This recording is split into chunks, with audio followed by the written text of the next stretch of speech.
What is the best method to retrofit wall insulation? Let's talk about it. So you're probably doing some research because you live in an older home. And most likely you had the original insulation from when the house was built. Or, and this happens more often than you would think, there's no insulation in your walls at all. You're probably dealing with a lot of comfort issues, drafts, cold walls, of course high energy bills. And of course when we're wasting money it makes us uncomfortable. But all those pain points, you're sitting in the house and you're wondering, what are my options? Is there anything I can do to retrofit these walls to make my home more comfortable and stop losing so much money? You're in luck, there are some options for you. Although there are many ways to skin this cat, let's really talk about probably the 3 most common methods. Method number 1 is gutting your interior walls. Now there's a lot of advantages to this. Obviously you kind of get to start over from scratch and you can put a very, very efficient insulation material. You can check on electrical, plumbing, you can update anything. So there's a lot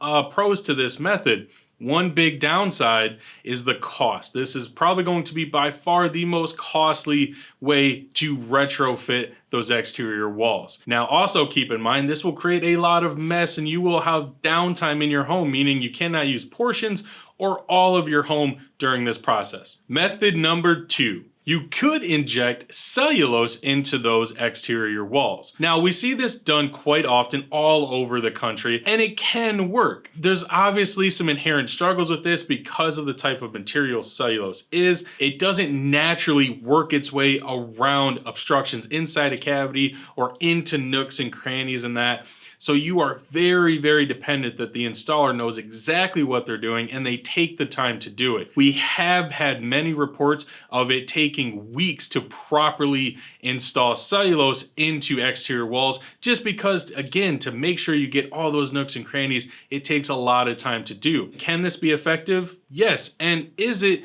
a kind of middle ground as far as cost savings or upfront cost? Yes, absolutely. So this is an option to consider. Just again, be aware of some of the shortcomings as well.